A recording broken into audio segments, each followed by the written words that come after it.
시간이 되었으므로 다 같이 일어서 찬송하며 주일 예배를 함께 드리겠습니다.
하나님 감사합니다. 오늘도 하나님의 영광과 임재 가운데 나와 하나님을 찬양하며 예배드릴 수 있는 특권을 허락하여 주시니 감사합니다. 이 시간 신령과 진정으로 예배드릴 수 있도록 거룩한 주님의 보혈로 우리의 마음과 생각 또 의식과 무의식 가운데 있는 모든 죄악을 거룩한 십자가의 볼로 정결케 해주시고 성령의 불로 임하셔서 우리 마음속에 있는 모든 더러운 죄악들을 태워주시며 깨끗하게 씻겨주심으로 하나님의 음성을 듣고 하나님의 능력의 장중에 붙잡힌 복된 인생이 될 수 있도록 변화시켜 주시옵소서. 감사드리며 예수 그리스도 이름으로 기도드렸사옵나이다. 영원하신 성령으로 말미암아 흠없는 자기를 하나님께 드린 그리스도의 피가 어찌 너희 양심을 죽은 행실에서 깨끗하게 하고 살아계신 하나님을 섬기게 하지 못하겠느냐. 그러므로 주 예수 그리스도 안에 있는 자에게는 결코 정죄함이 없느니라. 아멘. 사죄를 확신하며 다같이 사도신경으로 우리의 신앙을 고백하시겠습니다. 나는 전능하신 아버지 하나님 천지의 창조주를 믿습니다. 나는 그의 유일하신 아들 우리 주 예수 그리스도를 믿습니다. 그는 성령으로 되어 동정녀 마리아에게서 나시고 본디오 빌라도에게 고난을 십자가에 박혀 죽으시고 장사된 뒤 사흘 만에 죽은 자 가운데서 다시 살아나셨으며 하늘에 오르시어 전능하신 아버지 하나님 우편에 앉아 계시다가 거기로부터 사람이 나와 죽은 자를 심판하러 오십니다. 나는 성령을 믿으며 거룩한 공교회와 성도의 교제와 죄를 용서하는 것과 몸의 부활과 영생을 믿습니다. 아멘. 다 같이 앉아서 함께 찬송하시겠습니다.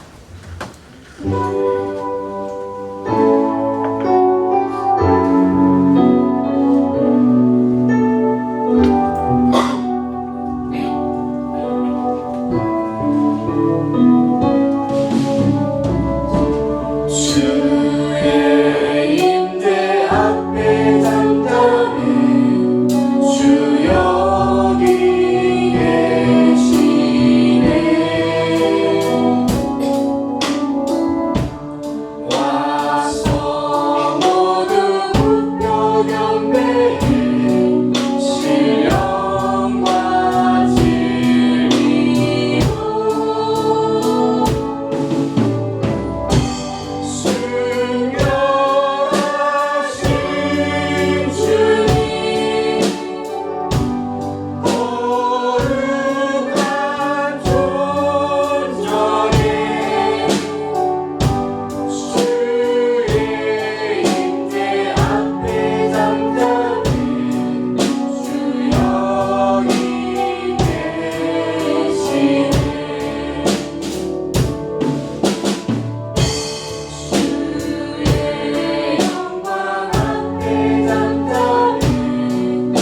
참 좋으신 아버지 하나님, 바다를 먹물 삼고 하늘을 두루마리 삼아도 100만분의 1, 1000만분의 1도 다 표현할 수 없는 아버지 하나님의 은혜와 사랑, 이 고백이 우리 모든 성도들의 고백이오니 오직 주님만이 영광과 찬양을 받아 주시옵소서. 주님을 떠나 방황하던 마치 고아와 같던 저희들을 강권적인 주님의 은혜로 말미암아 주님의 자녀로 삼아주셨습니다. 저희들이 내민 작고 연약한 손을 주님은 외면하지 아니하시고 그 손 잡아주시며 너는 내 아들이다, 너는 내 딸이다, 내가 너를 낳았다고 하시며 세상 끝나는 날까지 함께하여 주시겠다는 주님의 음성을 들었던 그날, 세상 가장 뜨거웠던 눈물을 흘렸음을 기억합니다. 연약했던 저희들을 강함으로 바꾸시고 두려움과 낙심뿐인 삶에서 주님을 믿는 믿음을 허락하시어 우리에게 능력 주시는 주님 안에서 우리가 모든 것을 할 수 있다는 고백을 주셨으며 불평과 원망의 시선을 감사와 기쁨으로 바꾸셨고 기도의 능력이 무엇인지 깨닫게 하셨습니다. 이 모든 것이 주님의 은혜임을 고백합니다. 아멘. 아버지 하나님, 진정 감사와 기쁨으로 예배를 올려드립니다. 아멘. 거룩한 주일, 이곳 이 자리에 설 수 있다는 것, 올 수 있다는 것, 세상 어떤 축복보다도 더 큰 아버지 하나님의 축복이요 선물임을 믿습니다. 받을 자격이 없는 저희들에게 주신 아버지 하나님의 선물, 이 은혜의 선물을 이제는 우리 예수사랑교회 성도 모두가 믿음과 충성의 모습으로 주님께 돌려드리는 기쁨이 되길 간절히 소원합니다. 우리 모두를 교회 한 지체로 부르셨음을 믿사오니 주님께서 기뻐하시는 곳에 그 선하신 일에 저희를 사용하여 주시옵소서. 육의 것을 위해 영원한 것을 잃어버리고 마는 미련한 자가 되지 않게 하시고 영원히 쇠하지 않는 주님의 나라를 소망하며 기쁨으로 순종하는 저희 모두가 되게 하여 주시옵소서. 이 시간 주님께서 기름 부으시고 택하신 목사님을 통하여 귀하신 주님의 말씀을 듣습니다. 주님의 특별한 은혜를 더하시어 주님을 찾고 구하고 두드리는 모든 성도들의 마음 가운데 성령님 임하여 주시옵소서. 오직 성령의 열매는 사랑과 희락과 화평과 오래 참음과 자비와 양선과 충성과 온유와 절제니 이 같은 것을 금지할 법이 없다고 말씀하셨습니다. 성령님, 우리들 마음 가운데 오셔서 좌정하시고 저희들을 다스려 주시어 성령님의 열매를 맺는 축복된 삶을, 인생을 허락하여 주시옵소서. 단 한 번뿐인 인생, 주님의 기쁨이 되어 그리스도의 향기를 전파하는 우리 예수사랑교회 성도 모두가 되게 하여 주실 것을 간절히 소망하오며 거룩하고 거룩하며 귀하고 귀하신 우리 구주 예수 그리스도 이름으로 기도드렸습니다.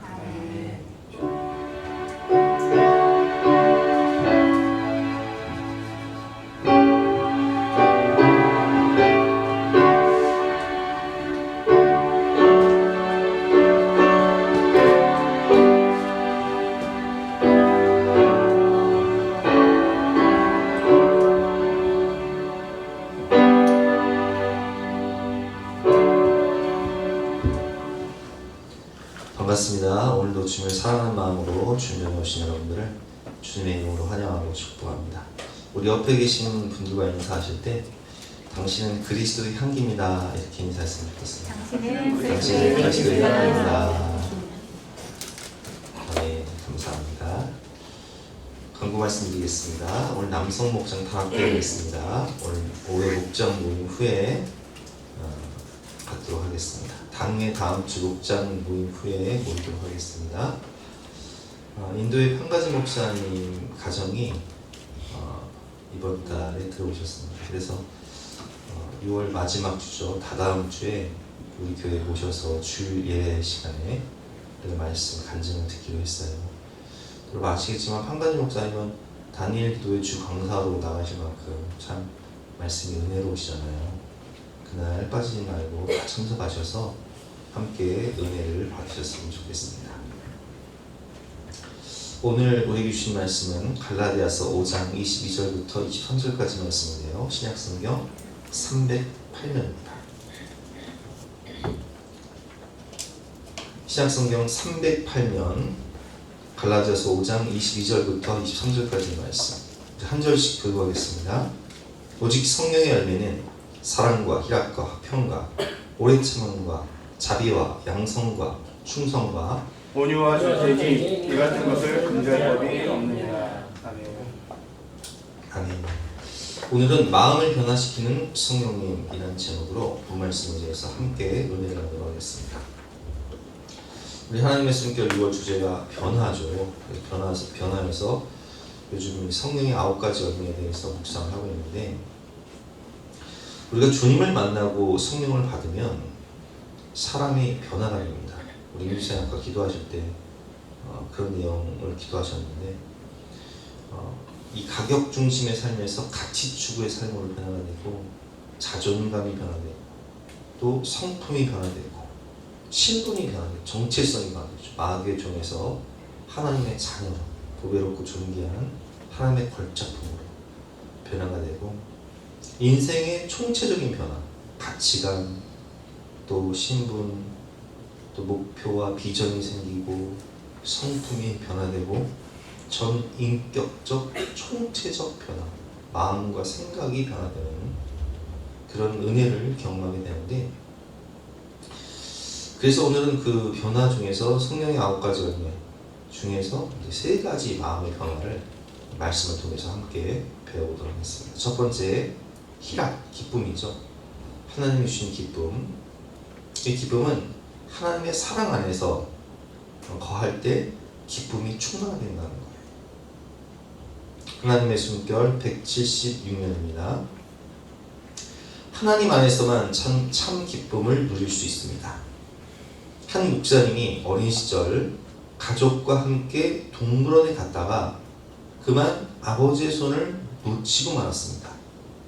동물들을 보며 한참 즐거웠는데 아버지가 눈에 보이지 않자 그 순간 동물도 놀이기구도 눈에 들어오지 않았습니다. 미아 보호소에 도착하여 아버지를 만나 손을 잡는 순간 다시금 행복해지기 시작했다고 합니다. 여러분 이해가 되시죠? 아무리 동물원 가서 뭐 코끼리를 보고 기내를 보고 신기한 동물 많이 보고 즐거운 시간을 갔다가도 아버지 어머니를 놓쳐버리면 미아가 되는 거예요. 얼마나 두렵고 떨리겠어요. 그런데 잃어버렸던 부모님을 다시 찾는 순간 다시 행복과 기쁨이 오는 것과 같이 우리 인간은요, 예수님께서 뭐라고 말씀하셨죠? 나는 포도나무요 너희는 가지이니 너희가 내 안에 나의 사랑 안에 거할 때 기쁨이 충만할 것이다, 이렇게 말씀하셨어요. 요한복음 15장 9절 말씀이죠. 아버지께서 나를 사랑하신 것 같이 나도 너희를 사랑하였으니 나의 사랑 안에 거하라. 내가 이것을 너에게 이름은 내 기쁨이 너희 안에 있어 너희 기쁨을 충만하게 하려 함이라. 아멘. 여러분 인간은 생명의 근원 대신 하나님 사랑 안에서만 참 기쁨을 누릴 수 있습니다. 에덴 동산의 뜻이 뭐죠? 에덴은 기쁨의 동산이라는 뜻이에요. 왜 기쁨의 동산입니까? 하나님이 에덴 동산을 만드시고 우리에게 모든 것을 선물로 주셨죠. 다 먹고 다 누려라, 생육하고 번성하고 땅을 다스리고 충만해라, 정복하라, 다 네 것이다. 그런데 에덴 동산의 특징은 뭐예요? 거기에는 죽음이 없어요. 이별도 없고 천국과 똑같은 곳이에요. 죽음도 없고 슬픔도 없고 이별도 없고 질병도 없고 아픔도 없고 고통도 없고 하나님 사랑 안에 있을 때 참된 만족과 기쁨이 있는 거예요. 에덴 동산. 그런데 이 행복이, 이 기쁨이 언제 파괴가 되죠? 인간이 하나님을 떠나 내가 왕이 되어서, 죄가 왕이 되어서 선악과를 따먹는 순간 이 모든 기쁨을 잃어버리는 거예요. 그래서 인간에게 죄가 들어오고 하나님과 단절되고 인간은 에덴 동산에 쫓겨나죠. 창세기를 보면 에덴의 동쪽, 에덴의 동쪽의 삶의 특징이 뭐예요?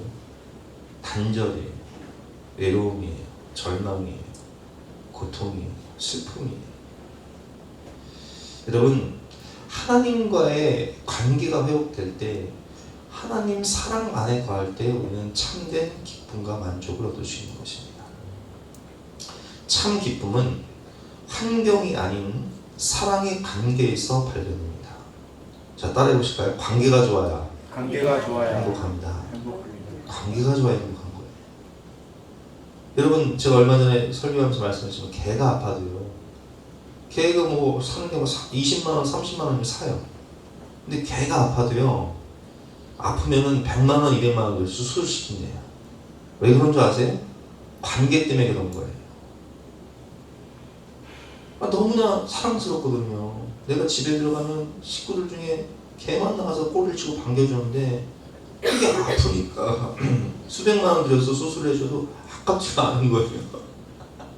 하물며 우리가 자녀를 낳고 키우다 보면 자녀를 통해 느끼는 기쁨과 행복은 세상 어느 것과도 바꾸지 못하는 기쁨이죠. 그래서 저는 우리 진겸이 수의 사랑이를 낳고 제가 언젠가 말씀드렸지만 수의 사랑이를 안 낳았으면 우리는 아마 또 맞벌이를 했을 거예요.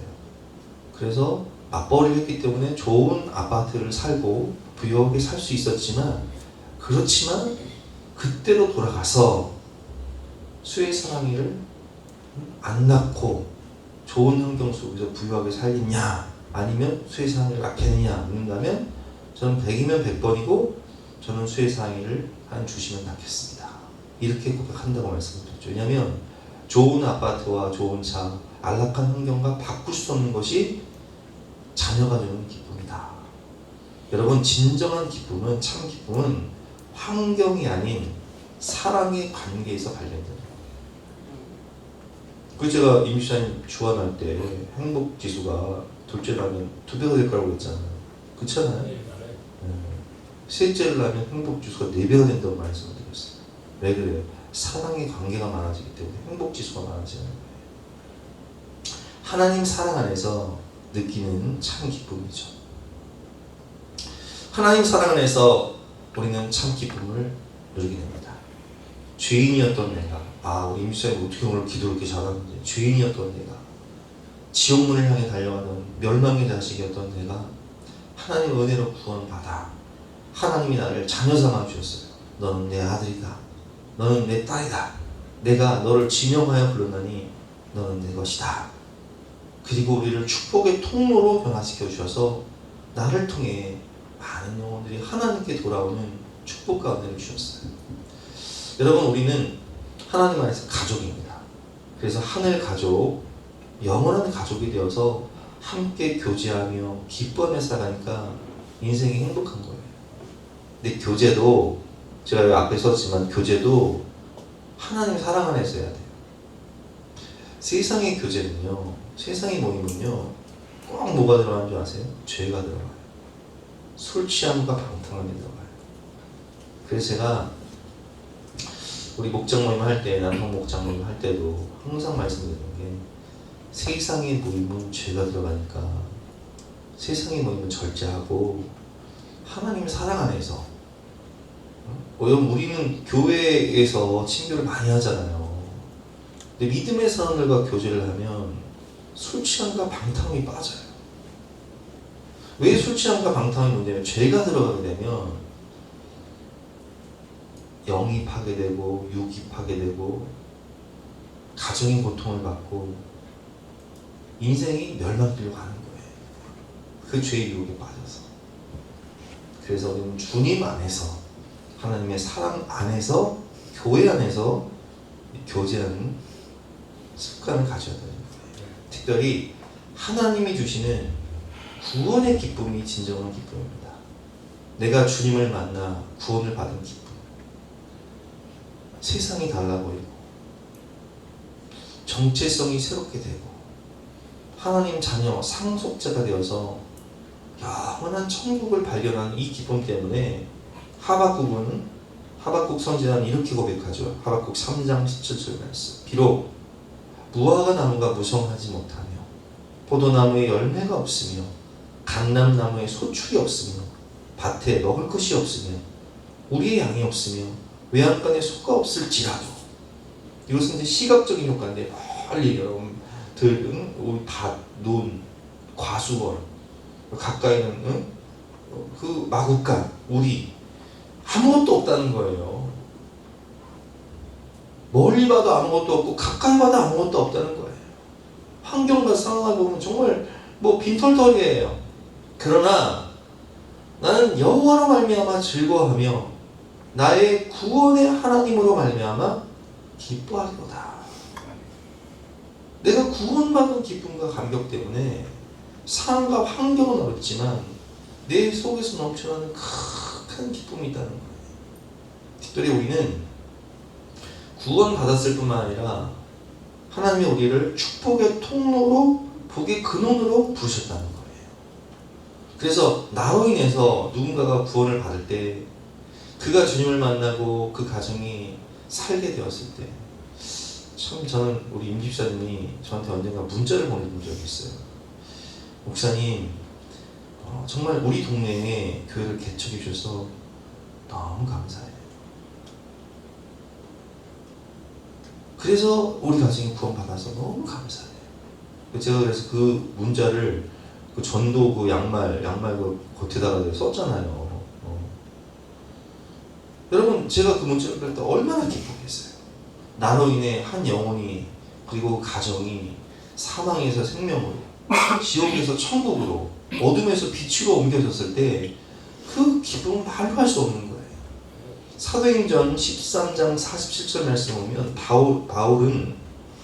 누가와 바울은 전도여행을 하면서 이렇게 고백합니다. 주께서 이같이 우리에게 명하시되 내가 너를 이방의 빛으로 삼아 너로 땅끝까지 구원하게 하리라. 와, 이방의 빛, 축복의 통로, 복의 근원으로 삼아 내가 너로 땅끝까지 구원하게 하리라. 그래서 이 말씀을 따라서 그들이 복음을 전할 때에 이방인들이 듣고 기뻐하여 하나님의 말씀을 찬송하며 영생을 주시기로 작정된 자는 다 믿더라. 우리가 여러분 씨를 뿌리는 건 우리지만 자라게 하시는 분은 누구세요? 하나님이세요. 우리가 복음을 전하지만 믿게 하시는 분이 누구세요? 마음의 문을 열고 듣는 귀를 열고 하늘의 문을 여시고 구원의 문을 여시는 분이 누구시냔 말이에요. 하나님이시라는 거예요. 영생을 주시기로 작정된 자는 다 믿더라. 하나님이 영생을 주시기로 작정된 영혼들이 있다는 거예요.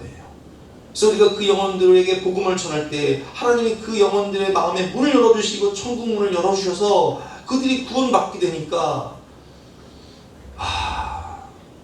49절 말씀, 주의 말씀이 그 지명에 툭 퍼지게 됩니다. 근데 그것을 유대인들이 보고 가만히 두고 보지 않잖아요. 이에 유대인들이 경건한 귀부인들과 그 신의 유력자들을 선동하여 바울과 바나바를 박해하게 하여 그 지역에서 쫓아내니 두 사람이 그들을 향하여 발에 티끌을 떨어버리고 이고니온으로 가거늘. 자, 지금 바울과 바나바는 쫓겨가고 있는 거예요. 추방당한 거예요. 그러나 결론 말씀 52절 말씀 같이 한번 보겠습니다. 시작. 제자들은 기쁨과 성령이 충만하니라. 내가 이방의 빛이 되어 복의 근원이 되어 복음을 전할 때 영생을 주시기로 작정된 자는 다 믿더라. 그 영혼, 그 가정이 하나님의 백성이 되어서 천국의 삶을 사는 모습을 보면서 내 상황이 어렵고 내가 지금 추방을 당하지만 제자들은 기쁨과 성령이 충만하더라. 이게 누가 주신 기쁨이에요? 이건 땅에서 얻을 수 없는 기쁨이에요. 위로부터 내려오는 하나님이 주시는 기쁨인 거예요. 저도 그래서 우리 교회에서 이제 많은 행사를 하잖아요. 우리 2월달에 제주도 갔다 왔잖아요. 또 우리 어르신들 모시고 제주도 모시고 갔다 왔는데 저는 우리 아이들이 구원받은 자녀가 되어서 기쁨 가운데 행복을 누리는 모습을 볼 때 속에서 넘쳐나는 큰 기쁨이 있어요. 하나님의 백성들이 즐거운 시간을 갖고 구원의 기쁨으로 감격하며 예배드리고 교제하며 친교할 때 그것을 바라볼 때 마치 결혼식에 참석한 들러리 친구가 신랑 신부가 기뻐하는 모습을 보면서 행복해하듯이 하나님의 백성들이 구원받는 그리고 한 사랑에서 감격하고 행복해하는 모습을 보면서 그냥 먹지 않아도 배부른 그 기쁨, 그것이 하나님이 주시는 기쁨인 것입니다. 제자들에게는 이런 기쁨이 있었다는 거예요.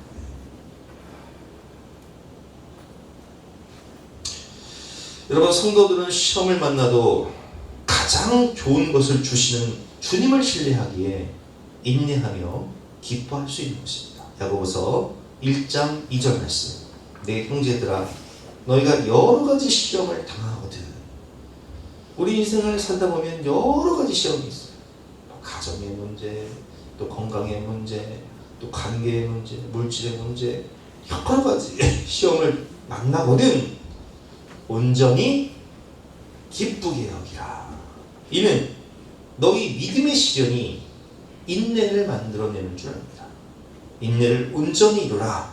이는 너희로 온전하고 구비하여 조금 더 부족함이 없는 정금과 같은 믿음, 정말 보석과 같은 믿음으로 우리를 변화시켜 주시기 때문에 우리가 환난 중에서도 즐거워하니 환난은 인내는 연단은 소망을 이루어내는 줄 알느니라. 라는 로마서 말씀처럼 우리는 환난 중에서도 시험 중에서도 하나님이 주신 소망이 있기 때문에 기뻐할 수 있는 거예요. 고난의 뒤편에 주님이 주실 축복 보이지 않지만 고난의 뒤편에 있는 주님이 주실 축복을 믿기 때문에 주님을 신뢰하기에 하나님이 내게 가장 좋은 것을 주신다는 것을 알기 때문에 우리는 기뻐할 수 있는 거예요. 하나님이 사랑으로 나를 지지하시며 성령으로 지도해 주신다는 믿음으로 우리는 넉넉히 이깁니다. 로마서 8장 35절 말씀.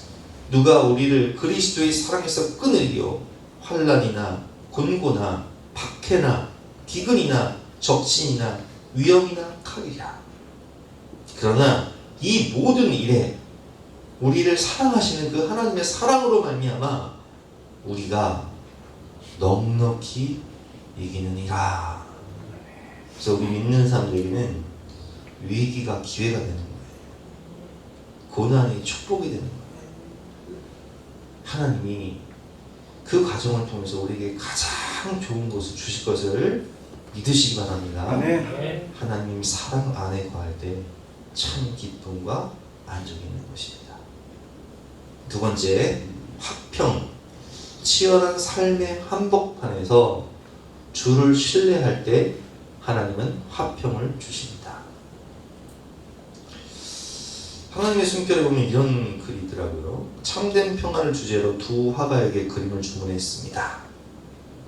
한 화가는 아주 고요한 호숫가 계곡에서 잔잔히 헤엄치고 있는 백조를 배경으로 안정된 풍경을 그렸습니다. 여러분 상상이 되죠? 고요한 호숫가에서 백조 몇 마리가 아주 그냥 고요하게 헤엄치고 있는 거예요. 근데 다른 화가는 바위 사이로 떨어지는 폭포를 그렸는데 와, 어젯밤에 막 천둥 번개가 치더라고요. 이 동네에 자려고 천둥 번개가 치는 거예요. 마찬가지 천둥 번개가 치는 어두운 밤, 비가 막 억수같이 내리고 폭포 옆에, 근데 그 폭포 옆에 나무 둥지에는 천둥과 폭포의 우렁찬 소리에도 불구하고 어미새 품에서 새끼들이 고요하게 잠자고 있었습니다. 산과 환경을 초월한 평안이죠. 저때 나이가 어머니의 품 안에서 참된 병을 누리는 것 같이 우리가 하나님의 사랑의 품 안에 거할 때 하나님이 주시는 평안이에요. 환경과 상황, 둘러보면 막 천둥이 치고 번개가 치고 비가 내리고 폭포가 떨어지고 바람이 부는데 새끼들은 어미 품 안에서 고요히 자고 있는 거예요. 여러분, 어떤 그림에 진정한 평화가 있습니까? 두 번째 그림이 우리 현실에 더 가까울 것 같습니다. 시편 46편 1절과 3절에 보면 이런 글이 있어요. 하나님은 우리의 피난처시요 힘이시니 환난 중에 만날 큰 도움이시라. 그러므로 땅이 변하든지 산이 흔들려 바다 가운데 빠지든지, 와, 지진으로 산이 막 무너져가지고 바다에 빠지는 여러분 그런 영상을 한번 상상해 보세요. 바닷물이 솟아나고 뛰놀든지 배를 타고 갔는데 막 쓰나미처럼 바닷물이 솟아난다고 생각을 해보세요. 그것이 넘침으로 산이 흔들릴지라도 우리는 두려워하지 아니하리로다. 왜요? 하나님이 우리의 피난처시요 힘이시니 환난 중에 만날 큰 도움이시기 때문에 그렇습니다. 우리는 인생의 이런 풍랑을 만날 때, 이런 폭풍우를 만날 때 우리와 함께 하시는 하나님, 그 권능의 오른손으로 우리를 품어주시고 안아주시고 주 날개 밑 내가 평안이시니, 그 주 날개 밑에서 우리를 품어주시는 하나님의 사랑을 느끼기 때문에 우리는 참된 평안을 누릴 수 있는 거예요. 요한복음 참 평안은 주를 신뢰하는 것, 즉 주님과의 관계 속에서 나옵니다. 요한복음 20장에 보면 나와있죠. 이날 곧 안식구 첫날 저녁 때에 제자들이 유대인들을 두려워하여. 왜 두려워요? 예수님도 죽였으니까 우리도 죽겠구나 두려워하는 거예요. 모인 곳에 문들을 닫았더니 예수께서 오사 가운데 서서 이르시되, 부활하신 예수님 말씀하시죠. 너에게 평강이 있을지어다. 내가 죄와 사망 권세에 부활했다. 내가 부활한 것처럼 너희도 부활하여 영원한 천국 백성 될 테니 두려워하지 말아라 말씀하시는 거예요. 예수께서 또 이르시되 너에게 평강이 있을지어다. 아버지께서 나를 보내신 것 같이 나도 너희를 보내노라. 이 말씀을 하시고 그들을 향하사 숨을 내쉬며 이르시되 성령을 받으라. 보이사 성령, 너희의 위대한 인생의 지도자시고 상담자가 되시는 원더풀 카운슬러가 되시는 보이사 성령께서 너희와 영원토록 함께할 것이다. 숨을 내쉬며 성령을 받으라. 평강이 있을지어다 말씀하시는 거예요. 여러분, 광야 같은 인생길 주님은 우리를 홀로 버리지 아니하시고 우리에게 보이사 성령님을 보내주셨습니다. 그 성령님이 지금도 우리와 날마다 매 순간 우리와 함께 하시잖아요. 참 평안은 주를 신뢰하는 것, 즉 주님과의 관계 속에서 오는 거예요. 제가 어렸을 때 시골에 갔는데 시골 그 앞에, 우리 시골집 앞에 시냇물이 흘렀어요. 계곡이 있었어요. 거기 가서 이제 우리 아버지가 물고기를 잡는데 밤에 후레쉬를 가지고 물고기를 잡으러 가신 거예요. 저를 데리고. 근데 저는 막 시골에 무슨 가로등이 있겠어요? 뭐가 있겠어요? 얼마나 깜깜한지 막 무서운 거예요. 근데 무서워하는 저를 아버지가 다 업어주시는 거예요. 6살 뭐 이 정도 된 것 같은데 저를 업고 그 계곡 물을 이렇게 후레쉬를 비추면서 가실 때 두려움이 사라지더라고요. 제가 군대에 있을 때 우리 부대에 무장공비들이 침투한 거예요. 강릉 무장공비 침투학과 하실 거예요. 우리 부대예요. 저희 부대. 그래서 전투를 하게 됐어요.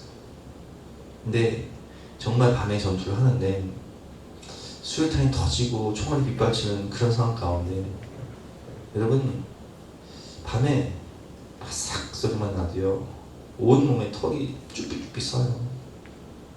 졸 수가 없어. 왜냐면 그때 막 중대장이 암구 잃어버렸다가 총 맞아 죽었거든요. 암구 잃어버리면 죽는 거예요. 막 머리가 쭈삐쭈삐 서는 거예요. 두려움 가운데. 와, 이거 뭐 수류탄 한 방이면 죽으니까.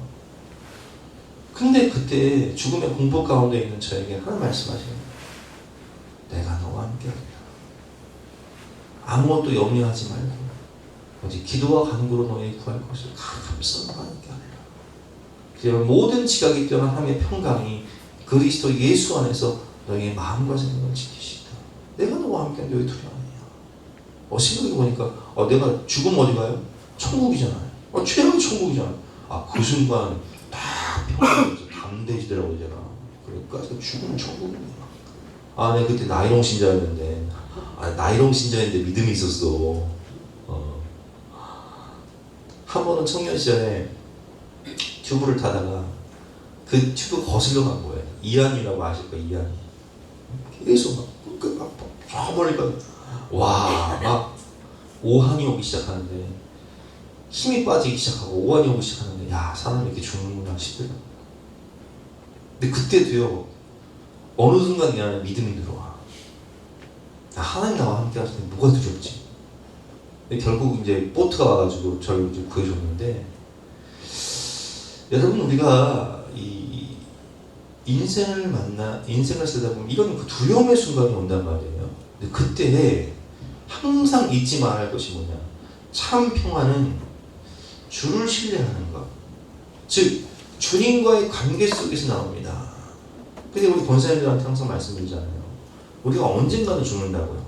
병으로 죽든 사고로 죽든. 그쵸? 근데 그 죽음의 순간에도 온 세상 날 버려도 주 예수 안 버려. 끝까지 나를 돌아보시니. 죽음의 순간에도 내 손 붙잡고 나와 함께 하시는 분이 누구세요? 예수님이세요. 죽어 심판받을 때 나를 변호해 주시고 나와 함께 하시며 천국문을 열어주시는 분이 누구시라고? 주님이시라고요. 우리는 두려워하지 말아야 돼요. 죽음도 두려워하지 말아야 돼요. 심판 자리에서 우리를 변호해 주시고 우리에게 천국문을 열어주시는 분이 계시니까. 참 평강은 주님 안에서 부활과 천국 영생의 소망이 있을 때 주님의 우리가 함께할 때 옵니다. 찬송가 가사처럼 내 영혼의 그 깊은 데서 가사를 보면 이 세상의 험한 길 가는 동안 참된 평화가 어디 있나. 여러분, 이 세상에 험한 길 가는 동안 참된 평화가 어디 있습니까? 학교 다닐 때 시험 기간 애들 대의, 취업, 결혼, 출산, 직장, 진로, 사업, 참된 평화가 어디 있어요? 우리 모두 다 예수를 친구 삼아 참 평화를 누리도다. 평화로다. 하늘 위에서 내려오네. 그 사랑의 물결이 나를 덮을 때, 주님이 나와 함께 하실 때, 주님과의 관계 속에서 주님을 신뢰할 때 산이 흔들리고 바닷물이 뛰놀지라도 우리는 담대하게 주님 바라보면서 나의 피난처가 되시고 나의 구원자가 되시는 주님의 권능의 오른손 안에서 참된 평화를 누릴 수 있는 것입니다. 177년 화평은 조건에 의지하지 않습니다. 참 평화는 주를 신뢰하는 것, 즉 주님과의 관계 속에서 옵니다. 이사야 26장 3절 말씀이죠. 주께서 심지가 견고한 자를 평강하고 평강하도록 지키시리니 이는 그가 주를 신뢰하느니. 너는 여호와를 영원히 신뢰하라. 주 여호와는 영원한 반석이시로다.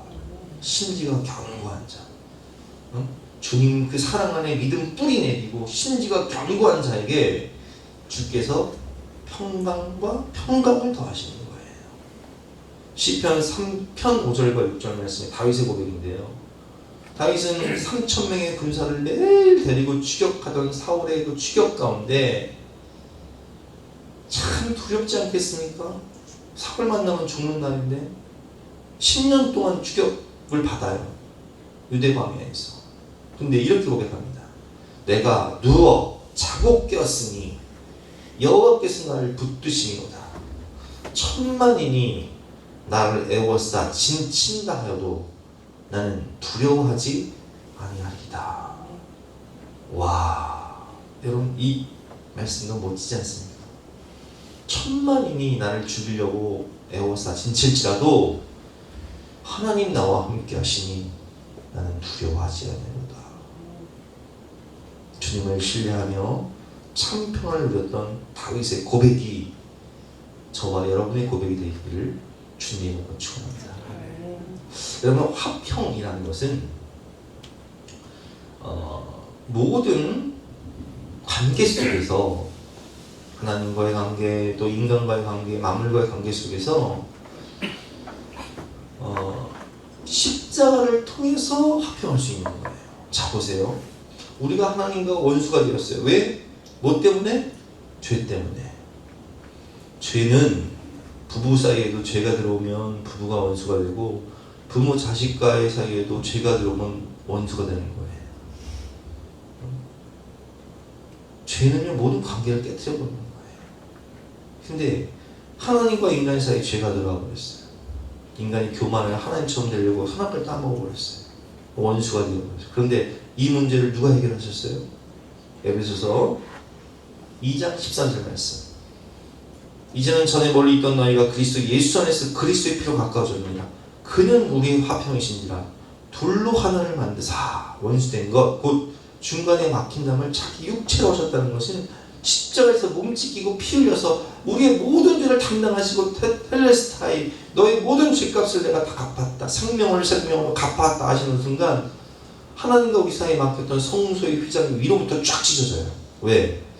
빚 청산했거든요. 죄의 빚을 주님이 생명으로 청산하셨거든요. 그래서 하나님과 우리 사이에 막힌 담, 그 성소의 휘장이 찢어지고 우리는 하나님께 용서를 받고 죄사함을 받아 하나님을 아바 아버지라 부르며 그 은혜의 보좌 앞에 담대히 나아갈 수 있는 생명의 길을 얻게 된 거예요.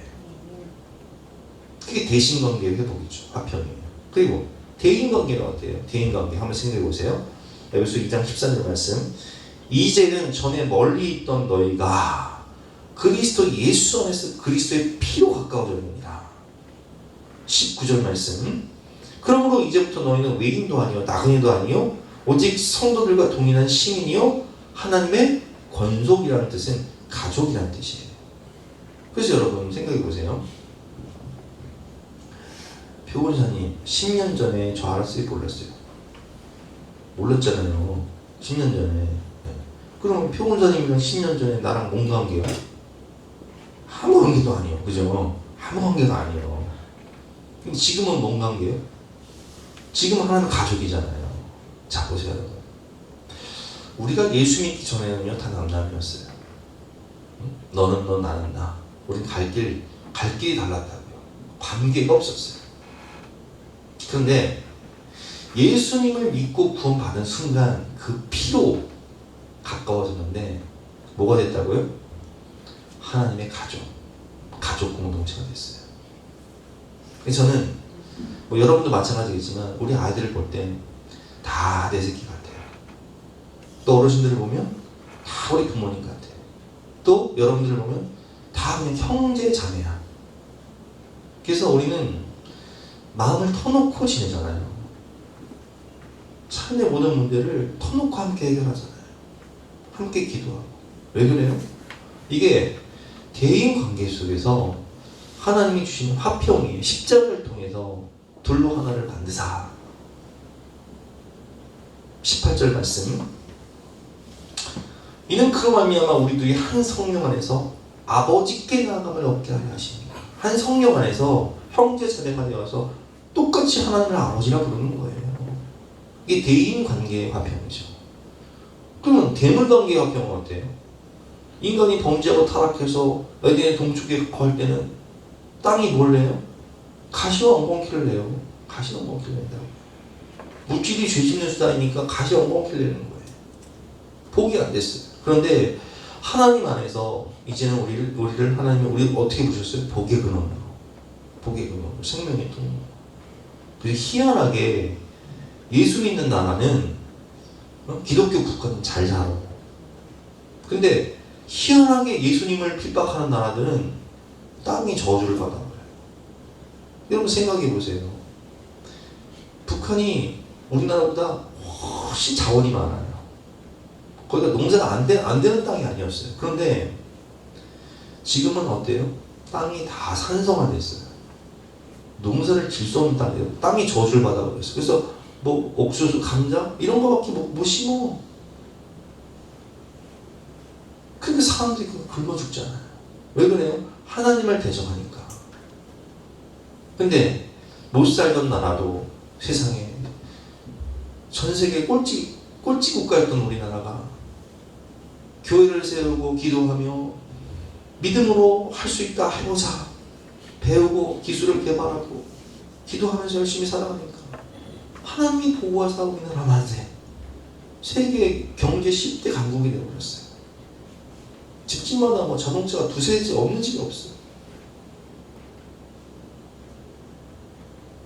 이런 모든 화평은 십자가를 통해 죄와 허물로 원수되었던 하나님과 우리의 관계를 회복시켜 주신 주님의 은혜로 우리가 화평을 얻어요. 하나님과의 화평을 얻고 십자가를 통해 전에 멀리 있던 우리를 하나님의 권속 가족으로 성령 안에서 하나 되게 하신 그 십자가의 은혜로 우리가 또 가족이 된 것이고, 우리는 십자가를 바라보며 기도할 때 용서할 수 없는 사람을 용서하고 사랑할 수 없는 사람을 사랑할 수 있는 주님의 은혜와 넉넉한 마음을 위로부터 부어주시죠.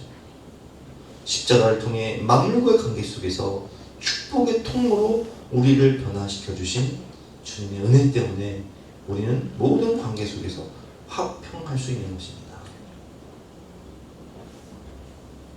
결론이죠. 진정한 화평은 치열한 삶의 한복판에서 주를 신뢰하며 동행할 때 하나님이 주시는 것입니다. 마지막으로 자비인데요. 자비는 하나님의 은혜를 묵상할 때 자비롭게 살 수 있는 거예요. 179면입니다.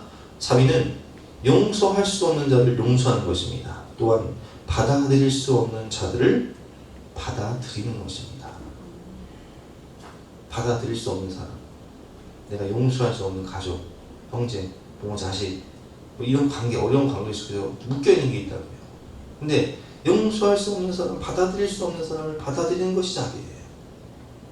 이는 단지 사람과 상황을 받아들이는 것이 아니라 그 사람 안에 계신 주님을 받아들이는 것이며, 상황에 담긴 하나님의 뜻과 계획을 믿음으로 받아들이는 것입니다.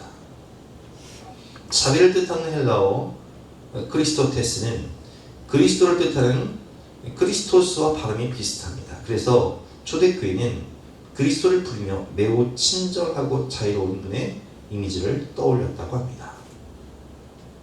하나님은 자비하신 분이십니다. 누가복음 15장 탕자의 아버지는 관습으로도 율법으로도 용서받지 못할 작은 아들을 주저함 없이 받아들입니다. 허랑방탕하여 재산에 아버지 유산을 다 말아먹은 창기와 함께 말아먹은 그 아들을 받아들일 때 좋은 옷을 입히고 손에 가락지를 끼우고 잔치를 배설하여 그의 아들됨을 확실하게 인정했습니다. 예수님은 하나님 아버지의 자비하심과 같이 서로 자비하라고 말씀하셨어요. 누가복음 6장 36절 말씀이죠. 너희 아버지의 자비로우심 같이 너희도 자비로운 자가 되라.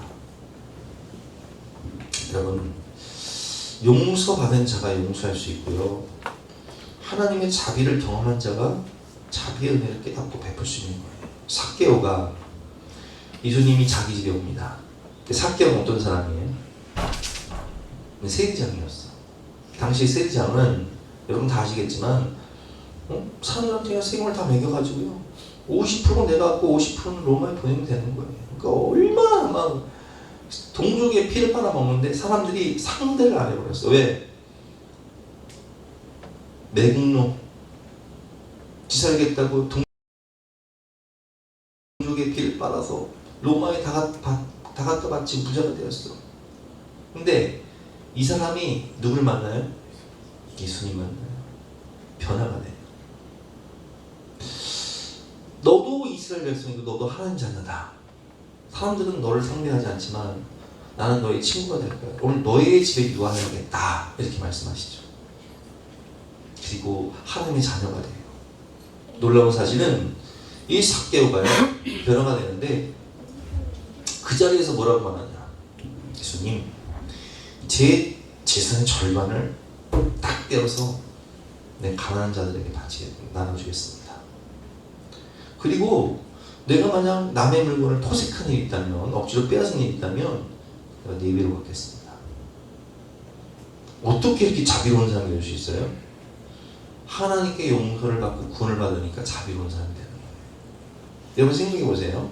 베드로와 바울의 공통점이 뭐예요? 다 용서받은 자라는 거예요. 베드로 뭐라고 고백하죠? 내가 죽을지언정 다 주님을 보일지언정 나는 주님을 떠나지 않고 보지 않겠습니다. 고백을 해요. 근데 예수님을 저주하고 맹세하고 부인한단 말이에요. 닭이 울 때마다 그 생각 나겠죠. 예수님 뭐라고 말씀하세요? 내가 나를 사랑합니다. 3번 부르시고 다 그냥 퉁쳐버리죠. 그냥 용서해 주죠. 3번 부인한 베드로를 3번 사랑하냐고 고백하고 퉁쳐버리죠. 여러분 베드로가요 목회할 때 사람들 아무리 죄인이었대요. 그럼 주제곡이 뭔지 아세요? 나 같은 죄인 살리시. 물론 그 차이 그때 없었겠지만 어쨌든 주제곡이 나 같은 죄인 살리신 주 내 놀라워. 나 같은 죄인도 살잖아요. 그럼 여러분 사도 바울은 어떤 사람이에요? 사도 바울은 교회를 핍박하고 살인했던 사람이에요. 본인이 살인자라고 얘기했어요. 스테반 순교의 주동자였어요. 그런데 그런 사도 바울을 교회에서 받아들이는 게 여러분 쉬운 일이겠습니까? 우리 가족을 죽인 사람이에요. 우리 가족을 감옥으로 끌고 와서 고문하고 죽인 사람이라고요. 어떻게 받아들여요? 그냥 받아들여요. 왜? 예루살렘 교회 성도들도 어떤 사람이냐? 누구를 죽인 사람이에요? 예수를 잡아 죽인 사람이에요. 우리 주님을 십자가에 못 박아 죽인 사람들이라고요. 근데 그들이 어찌할꼬 형제 어찌할꼬 회개하고 성령 받아 구원 받을 때 성도가 되었어요. 바울이 우리를 핍박해도 야 우린 예수님도 죽였는데 그렇잖아. 우린 예수님이 십자가에 못 박아 죽였는데. 여러분 용서받은 사람이 용서할 수 있는 거예요. 자비는 죄로 인해 죽을 수밖에 없는 나를 하나님이 자비롭게 받아주신 그 은혜를 깨닫는 사람이 다른 사람에게도 자비를 베푸고 용서할 수 있고 사랑할 수 있는 거예요. 결국 하나님의 은혜로 사울을 받아들이게 되고 그는 위대한 세계 선교를 이루는 사도 바울이라는 걸출한 인물로 변화가 되지 않습니까? 내게 상처를 준 그 사람이 부모이든 자녀이든 형제이든 친구들이든 성도든 용서하고 받아들이세요. 로마서 5장 6절 말씀, 우리가 아직 연약할 때의 기약대로 그리스도께서 경건하지 않은 자를 위하여 죽으셨도다. 의인을 위하여 죽는 자가 쉽지 않고 선인을 위하여 용감히 죽는 자가 혹 있거니와 우리가 아직 죄인 되었을 때 그리스도께서 우리를 위하여 죽으심으로 하나님께서 우리에 대한 자기의 사랑을 확증하셨느니라. 여러분 우리가 죄인 되었을 때 주님 죽으셨어요. 내가 주님의 사랑으로 그를 받아들일 때, 여러분 제가 목회를 하면서 깨닫는 것은 내가 주님의 사랑으로 그를 받아들일 때 그는 하나님 안에서 영원한 생명을 얻게 됩니다. 그래서 우리 성도들도 참 용서할 수 없는 가족을, 사랑할 수 없는 가족을 용서하고 사랑할 때 그 영혼이 회개하고 돌아가고 구원을 받게 됩니다. 많이 봐요. 우리 교회 성도들 중에서도 많이 있잖아요. 그런 분들.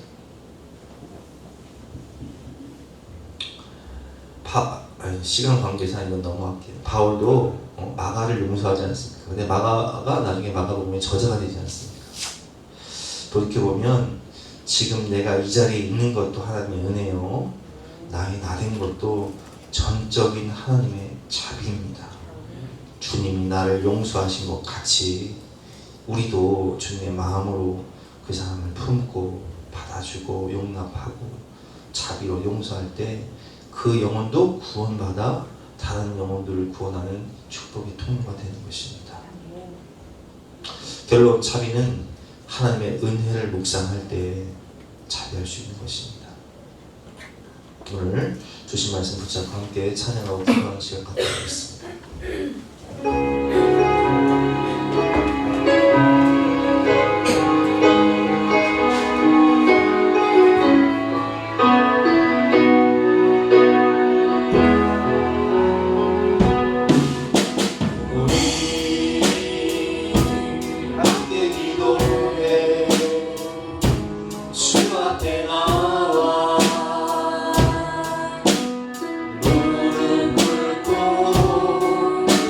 노래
화평은 치열한 삶의 한복판에서 주님을 신뢰하게 해주시는 것이라고 하셨사오니 어떠한 상과 형편 속에서도 주님을 신뢰하며 주님이 주시는 평안을 누리며 살아갈 수 있도록 도와주시고 하나님의 은혜를 묵상하며 자비로운 삶을 살 수 있도록 성령 하나님 주님의 마음을 허락하여 주시옵소서. 주님 아버지 기도하겠습니다.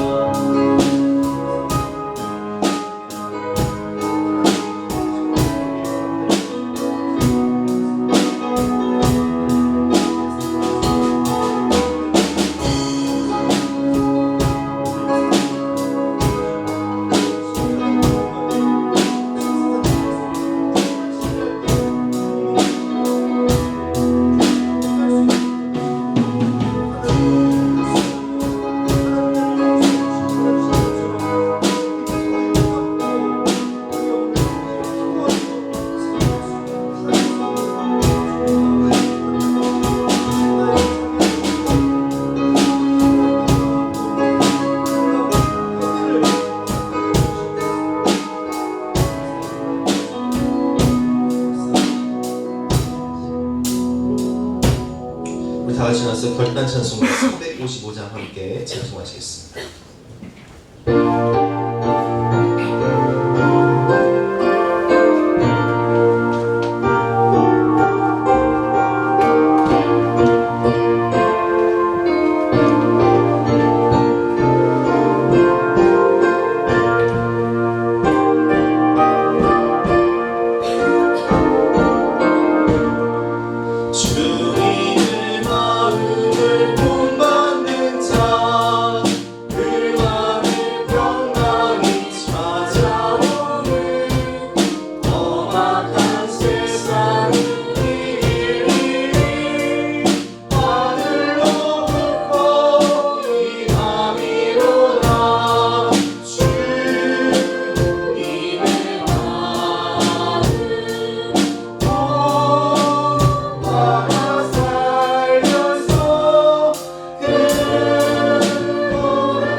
주님을 만나서 우리의 가치관, 인생관, 성품, 존재, 그리고 인격, 마음, 생각이 다 변화되어서 하나님과 동행하며 소망을 갖고 기쁨과 평안과 은혜 가운데 살아갈 수 있는 삶을 허락해 주시고 사랑과 자비의 마음을 허락해 주시니 감사합니다. 이제 주님 주신 사랑을 가지고 내가 살고 또 많은 영혼을 살리는 축복의 통로가 되어서 하나님의 나라와 영광 위에 아름답게 쓰임받는 우리 모두가 될 수 있도록 은혜를 내려주시고, 오늘도 지금 사랑하는 마음으로 우리의 몸과 귀한 예물을 바치는 모든 가정과 또 기업들을 하나님께서 축복하여 주시되 복을 주시며 번성하게 하여 주시옵소서. 아멘. 감사드리며 예수 그리스도 이름으로 기도드렸사옵나이다. 아멘. 지금은 우리 구주 예수 그리스도의 은혜와 독생자를 주신 하나님의 영원하신 사랑과 성령님의 강화감동 역사하심이 우리 모든 성도님들 머리 위에, 앞날 위에, 가정 위에 지금부터 영원까지 함께 하시기를 간절히 축원하옵나이다. 아멘. 아멘.